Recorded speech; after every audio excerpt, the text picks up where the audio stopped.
I'm going to introduce you to my hi pillow that's on my couch. The H and the I.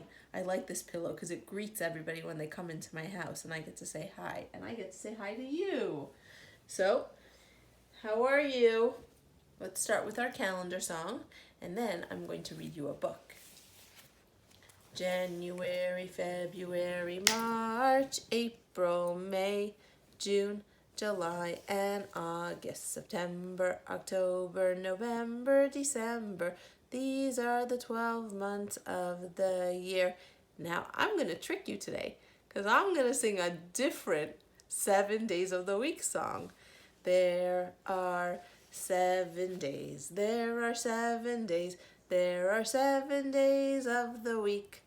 Sunday, Monday, Tuesday, Wednesday, Thursday, Friday, Shabbos. You could even do the song in Hebrew. There are Sheva Yamim. There are Sheva Yamim. There are Sheva Yamim Bashavua. Yom Rishon, Yom Sheni, Yom Shishi, Yom Revi'i, Yom Chamishi, Yom Shishi, Shabbos Kodesh is the last. There are Sheva Yamim, there are Sheva Yamim, there are Sheva Yamim Bashavua. So, Sunday, we were home. Monday, we were home. And today, Tuesday, we are home too. That makes 1, 2, 3 days we are home. Now, you might be asking yourself, where is Maura Miriam's whiteboard? She's been doing it with a whiteboard with very dark black lines, but today I have it on paper. Well, Maura Irene told me that she sent you a calendar that you can print and keep track of the days so that when you get my videos in the morning, you could fill it in with me. So that's why I was doing it on paper, just like the one you probably have. So today is Tuesday. Today is Tuesday, March 24th. March 24th, we're learning about Yachat. We're learning about Yachat. And we're going to read a book. We're going to read a book. And the book we're going to read today is really my favorite Pesach book. It's called The Little Red Hen and the Passover Matzah. And I really like this book because it teaches you how to make matzah. And it also teaches you how to be a good friend, which is so important. Now, even though we can't all be together and we can't be good friends in the classroom like we're used to, we could still be good friends by calling each other or sending each other pictures, finding out how we're doing. So we are going to read this book, The Little Red Hen and the Passover Matzah. I think this book has the most words in a title that we've ever seen. Let's count them together. 1, 2, 3, 4, 5, 6, 7, 8. 8 words in this title. That's a lot of words. I'm going to give you a challenge. After my video, you can look around your house at other books and count the words in the title. Let me know if you find any other books that have a title with more than 8 words, okay? So here we go. Now, I almost forgot to tell you who the author and the illustrator are. The author is Leslie Kimmelman, and the illustrator is Paul Meisel. So we are going to read The Little Red Hen and the Pesach Matzah.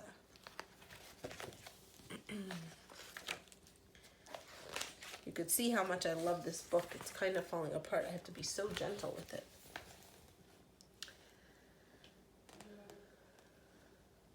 The year was passing. The little red hen could feel the change of the seasons in the tips of her tail feathers. She could smell it in the barnyard air. She could see it on her calendar. "I give out!" exclaimed the little red hen, thinking ahead to spring. "Before I know it, it will be time for Passover. I will need some matzah for my Seder, and that begins with grains of wheat."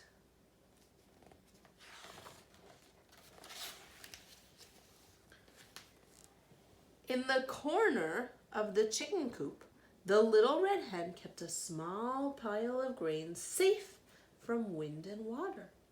She gathered them now and went to find her friends. Such friends she had, always ready to lend a hand.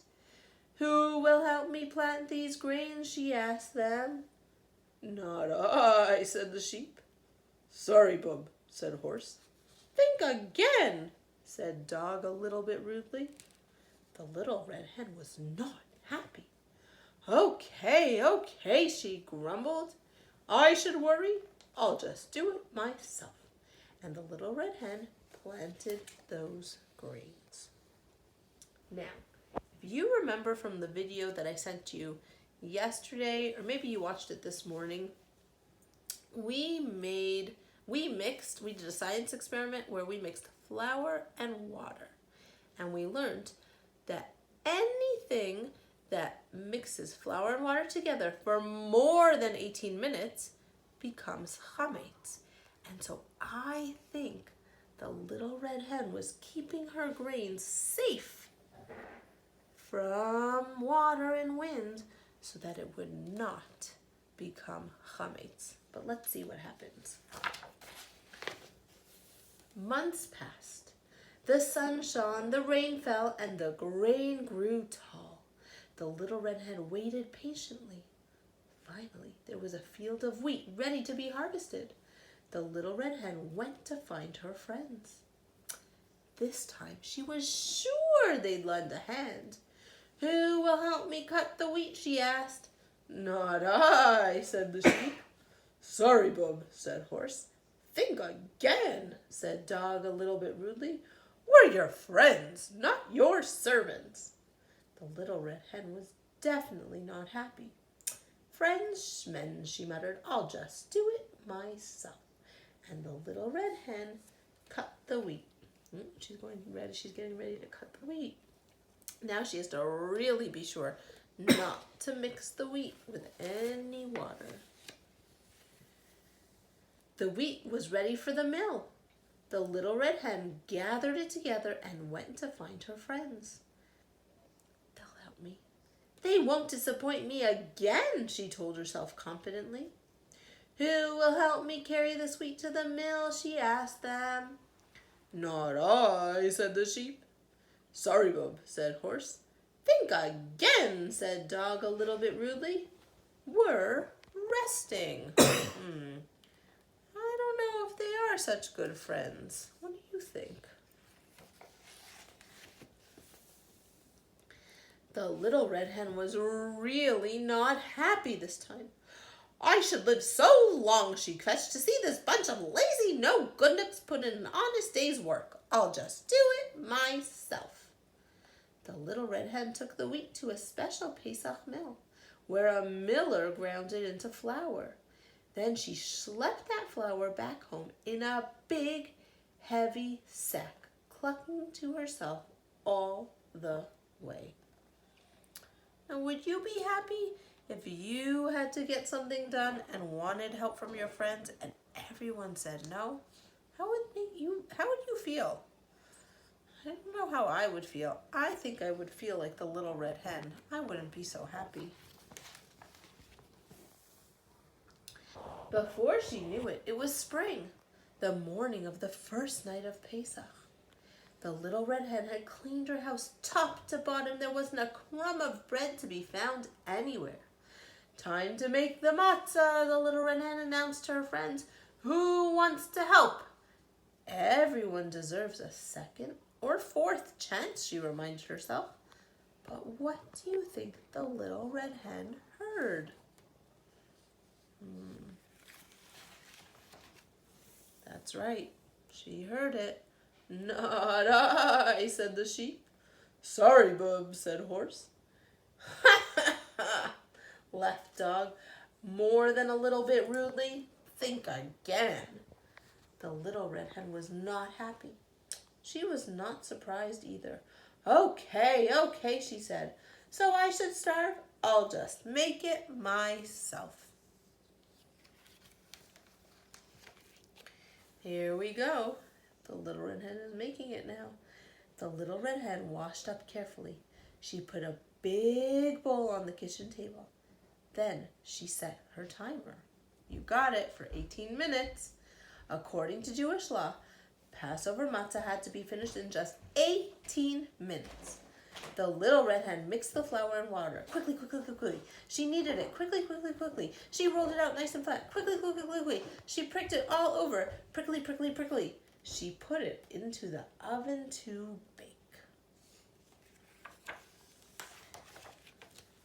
Ding! The matzah was ready just in time.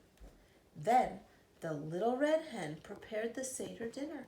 She boiled eggs, simmered soup, mixed gefilte fish. She washed parsley, chopped apples and nuts, and stirred batter for a cake. Finally, she set the table, putting a beautiful Pesach Haggadah at each place, and an extra chair for Eliyahu, the prophet, should he come, God willing. She finished with a covered plate of homemade matzah. The little red hen sat in a chair and waited. When the sun began to set in the evening sky, there was a knock at the door. And guess who was standing there? Who do you think was standing there? Maybe it was her bubby. Maybe it was her cousin. I don't know. Maybe. Could it be that her friends were coming? Let's see. Bah! Nay. Woof! We're famished, they told the little red hen. What's for dinner? You've got to be kidding, scolded the little red hen. What chutzpah! You didn't help me plant the grains when I asked you. You didn't help me harvest the wheat, or carry it to the mill, or take it back home again. You didn't even help me bake the matzah. So tell me, why should I share my Seder with you? Now this is usually where I would stop and say, what do you think? Should the little red hen share her Seder? It might be hard for her to do that. They were not such good friends. But maybe the little red hen could be a good friend even though they didn't treat her so nicely. Let's see what she chooses, because you always have a choice. Sheep, horse, and dog couldn't think of a thing to say. The little red hen was right. They hadn't been very good friends. The three animals silently hung their heads in shame. The little red hen was quiet too. Now I should invite them to my Seder, she thought. Then she remembered the words written in the Passover Haggadah. Let all who are hungry come and eat. She looked at her friends. They looked hungry. Besides, the little red hen was a good egg, a mensch. A mensch forgives. And why are you just standing there, she said finally. Come on in. I guess she was a good friend. So together the friends celebrated the holiday. Together they nushed on tasty, crunchy matzah. And when the Seder was over, after all the planting and the harvesting, the schlepping and the cleaning, the baking and the feasting, just who do you think had to wash all those dishes? Who do you think? Not I, said the little red hen. I guess her friends did teshuvah, and they remembered how to be a good friend to the little red hen. And that's the end of the story. But do you remember last week when we talked about the order of things? There's an order to the Seder, and there was an order to the book Something from Nothing. There's also an order to making matzah. So let's try and remember, what was the first thing the little red hen did? First,